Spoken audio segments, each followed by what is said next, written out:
बता दे काबा मेरा रब कहाँ है, बता दे काबा मेरा रब कहाँ है। আল্লাহর আরেফ দেখেন এক বান্দা ঘুরতেছে আর বলতেছে, ও কাবা বল আমার রব কই, আমার মালিক কই বল। যেমন ভাবে হযরত উমর হজরে আসওয়াদ কি চুমু খায় আর বলে, ও হজরে আসওয়াদ তোমার মধ্যে কোনো ক্ষমতা নাই, আমার নবী যদি চুমুক না খাইতেন আল্লাহর কসম আমিও তোমার মধ্যে চুমু খাইতাম না, কারণ তোমার মধ্যে কোনো ক্ষমতা নাই।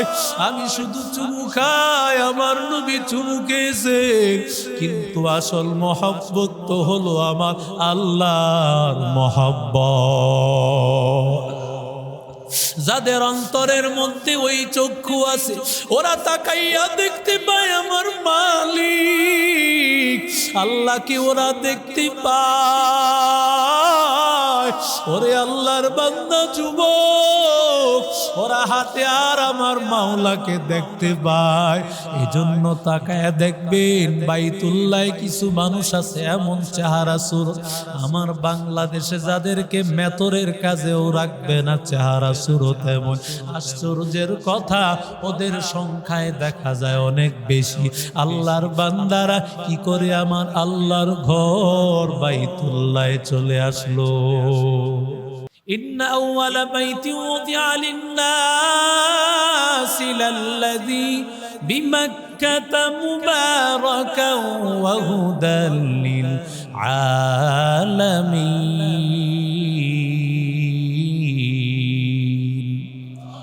আল্লাহ বলেন সর্বপ্রথম ঘর বাইতুল্লাহ,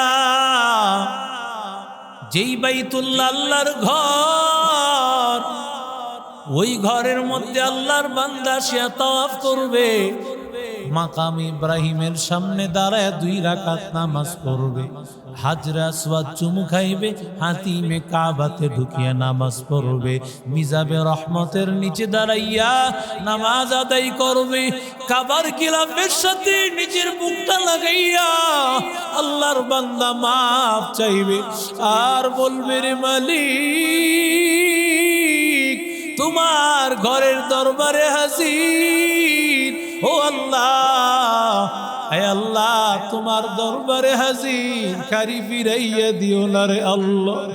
ও দয়ার মালিক, আল্লাহর কাছে বান্দা গিয়া তওয়াফ যখন করবে আর কাবার গিলাফের সাথে লাগায় যতভাবেই বান্দা কান্না করবে আল্লাহ বান্দার সব গুনাহ মাফ করে দিবে। আমাদের কত পৃথিবীর বিভিন্ন আরব কান্ট্রির লোকেরা তাকায় দেখবেন কত চোখের পানি ফালায় ফালায় কান্না করতেছে, আর বাইতুল্লাহর সামনে শুধু কান্না আর কান্না, কান্না আর কান্না। কারণ এমন একটা ঘর, এমন একটা বাড়ি, আল্লাহ বলেন ওই বাড়িটাই হলো হেদায়েত।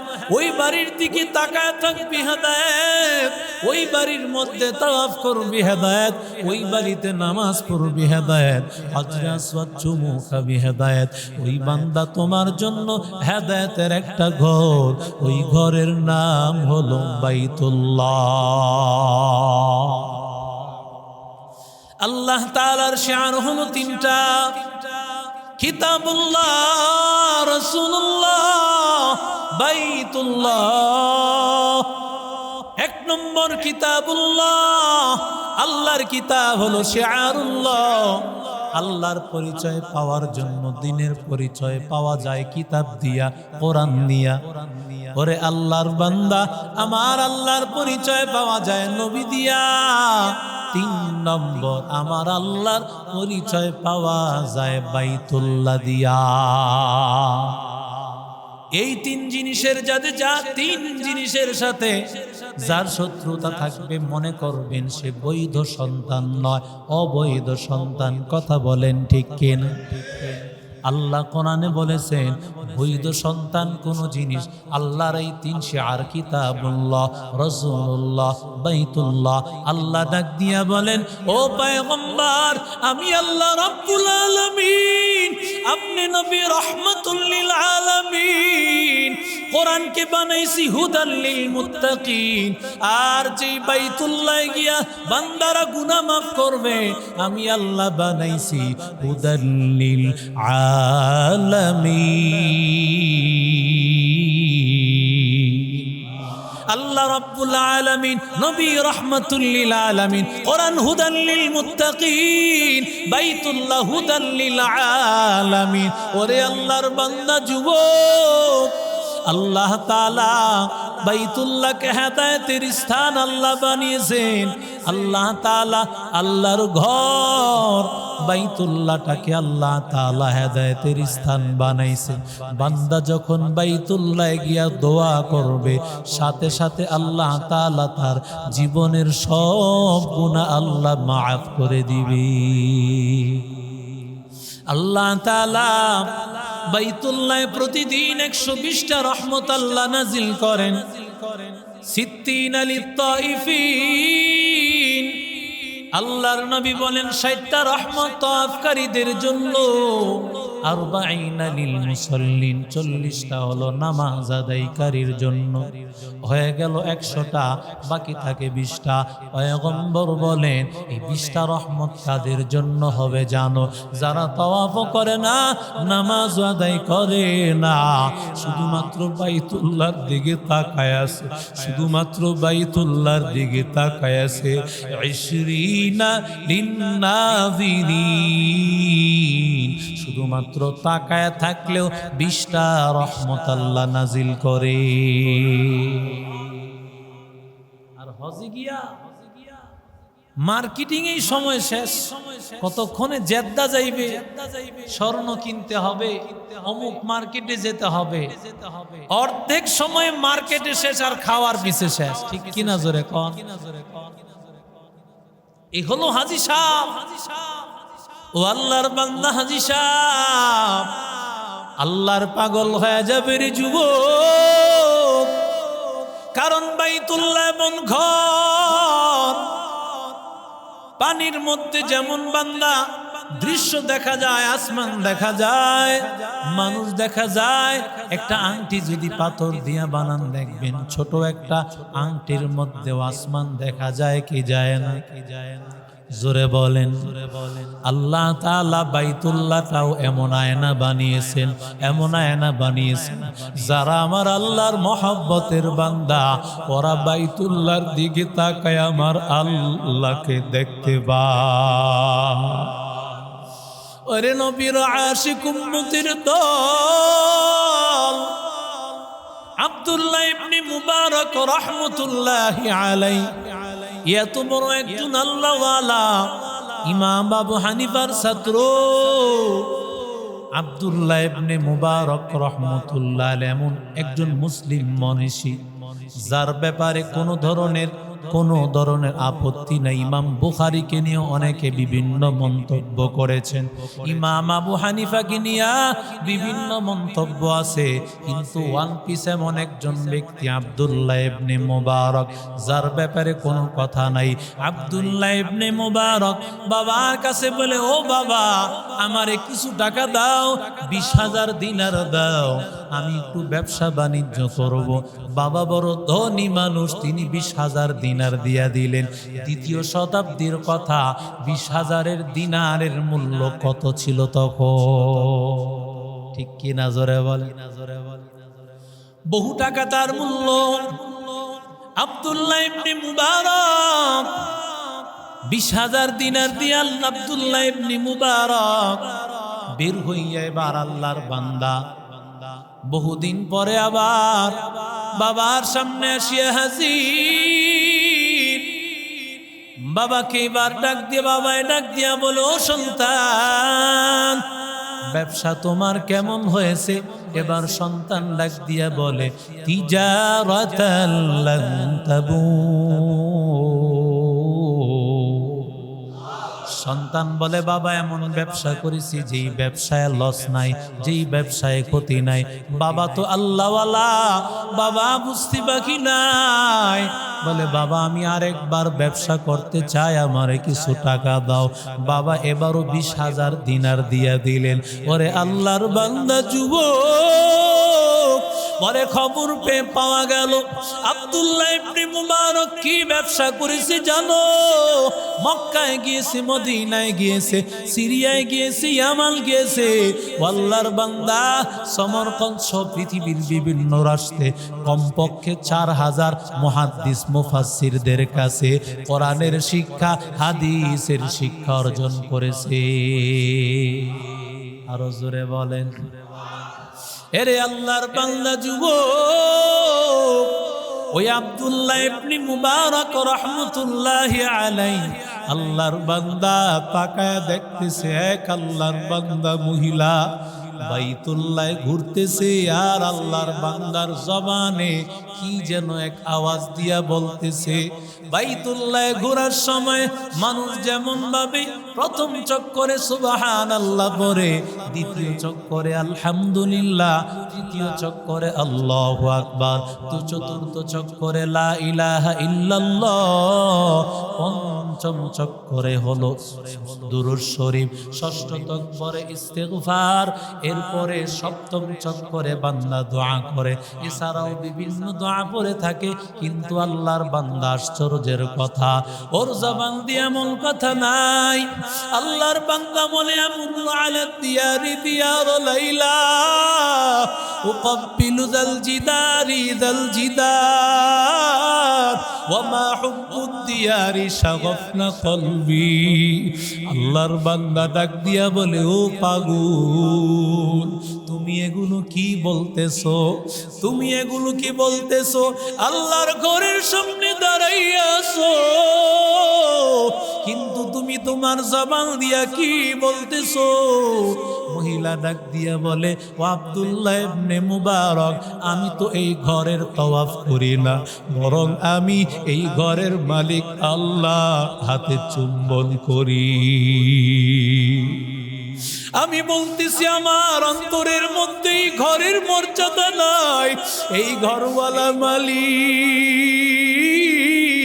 बता दे काबा मेरा रब कहाँ है, बता दे काबा मेरा रब कहाँ है।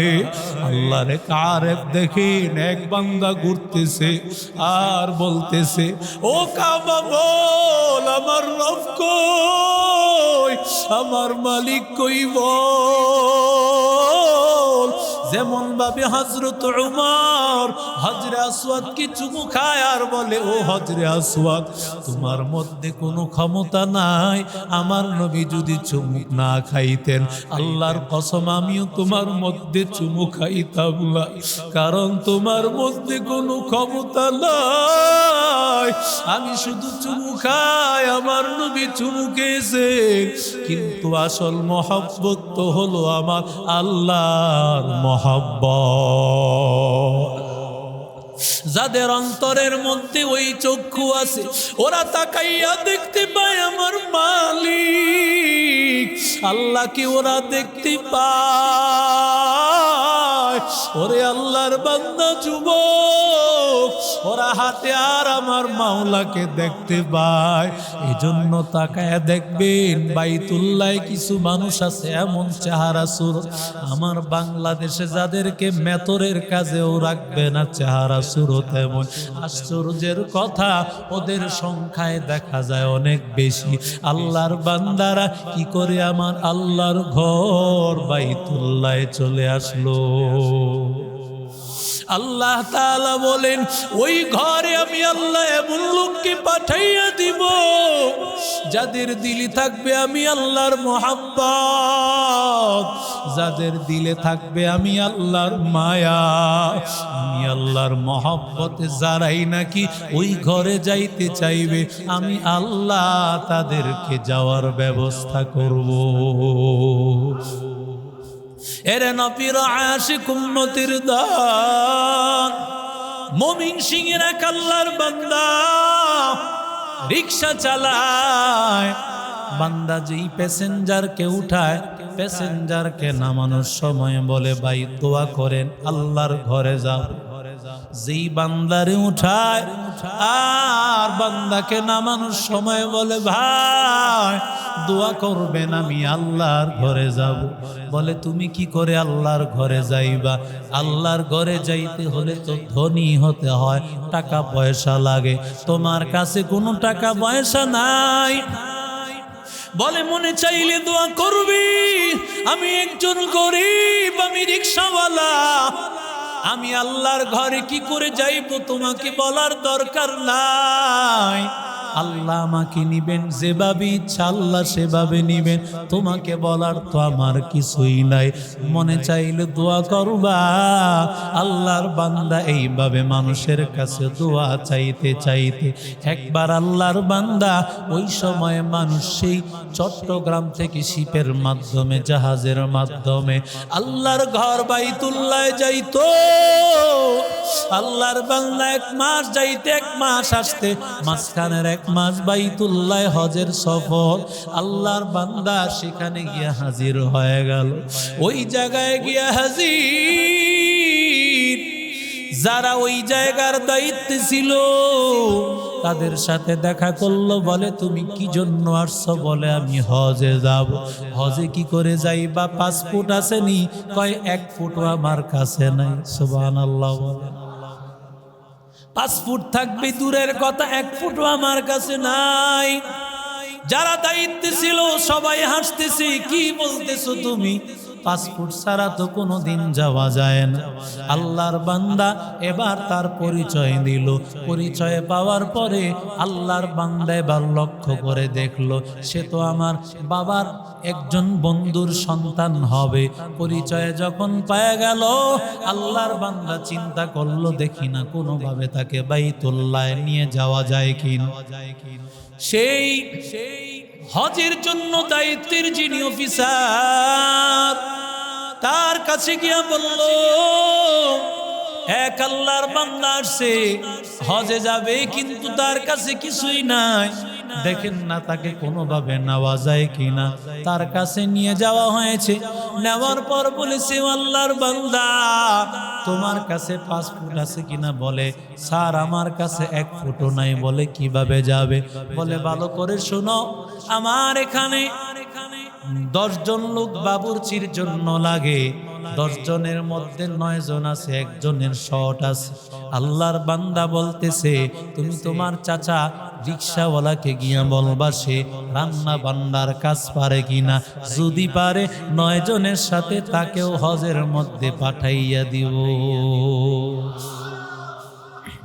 এরে নবীর আশিক উম্মতির দল, এরে আল্লাহর বান্দা এর আগে সে বলেছে আমি লটকায়া লটকায়া যাব।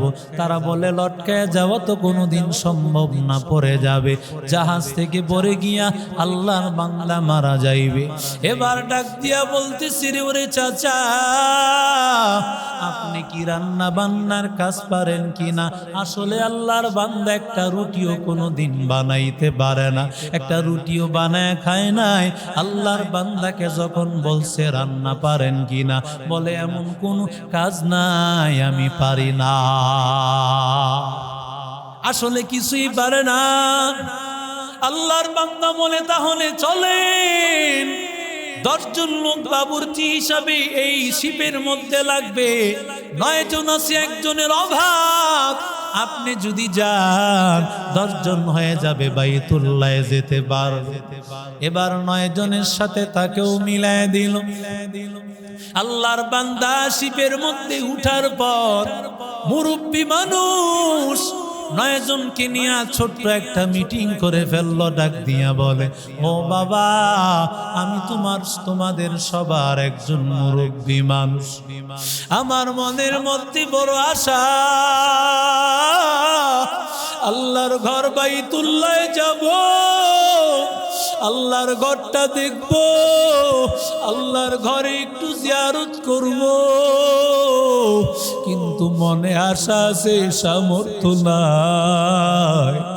আল্লাহর বান্দারা যখন একজন বাবুর্চির কথা বলেছে, আমি বাবুর্চির কাজ পারলে আমাকে নেওয়া হবে, আমি কিছুই পারি না, একটা রুটি বানাইয়াও খাই নাই, অথচ আমি শোনার পরে আমি বলেছি সব পারি, তোমরা আমাকে তোমাদের একটু কাজের মধ্যে সহযোগী করিয়া নিও, আমি তোমাদের রান্না বান্নার কাজে একটু সহযোগিতা করে দিব, আমারে হজে লিয়ালি। এবার 9 জন লোক ডাক দিয়া বলে, ও আল্লাহর বান্দা মুরব্বী,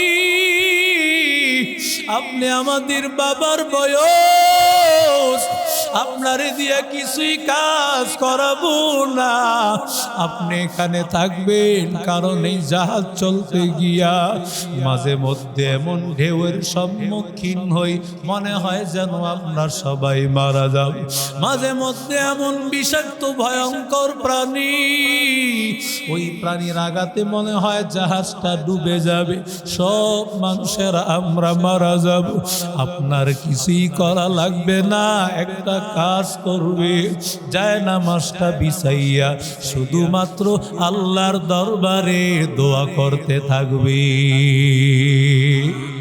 আল্লাহ তাআলা একজন রিকশাওয়ালা, আল্লাহর পাগল, আল্লাহর মহব্বতে যখন বাইতুল্লাহ যাওয়ার জন্য ওই বান্দা ইচ্ছা করেছে, আমার আল্লাহ তাআলা তার যাওয়ার জন্য ব্যবস্থা করে দিয়েছে।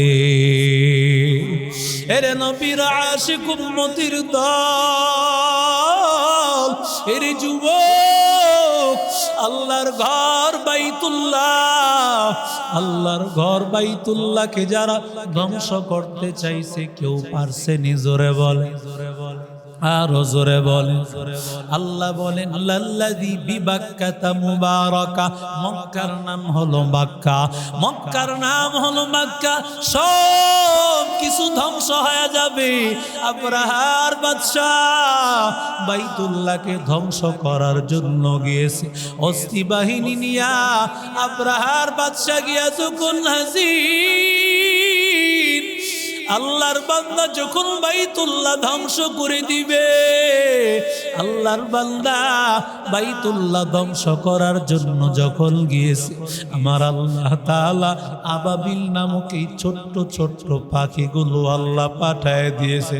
পাখির মুখের মধ্যে একটা পাথর, পায়ের মধ্যে একটা পাথর, দুই পায়ের মধ্যে দুইটা, মুখের মধ্যে একটা পাথর নিয়া আল্লাহর বান্দারা প্রতিটা মানুষের নাম ঠিকানা সহ এমন ভাবে আঘাত করেছে, ওই আঘাতের কারণে মনে হয় যেন ক্ষেপণাস্ত্র বিটের ভিতরে ঢুকে পড়েছে। ওই ক্ষেপণাস্ত্রের আঘাতে বাইতুল্লাহ আঘাত করতে পারে নাই, বরং সব আব্রাহার বাদশা তার হস্তি বাহিনী সহ সব কিছু দুনিয়ার জমিন থেকে বিদায় হয়ে গেছে। কথা বলেন ঠিক কিনা? আলম তারা কাইফা ফাআলা রাব্বুকা বিআসহাবিল ফিল আলম ইয়াজআল কাইদাহুম ফি তাদলিল ওয়া আরসালা আলাইহিম তায়রান আবাবিল। আল্লাহ তাআলা বলেন, আবাবিল নামক পাখি আমি আল্লাহ পাঠায় দিয়েছি। ও দুনিয়ার উম্মতের দল, বাবরি মসজিদ ভেঙ্গেছো, ও ভারতের মালাউনের দল, ভালো করে শুনে নাও, মুসলমানের দল, তোমরা যতই বড় হও না কেন, মুসলমান এমন শক্তিধর দল, মুসলমানের সাথে পারবে এমন ক্ষমতা কারো নাই।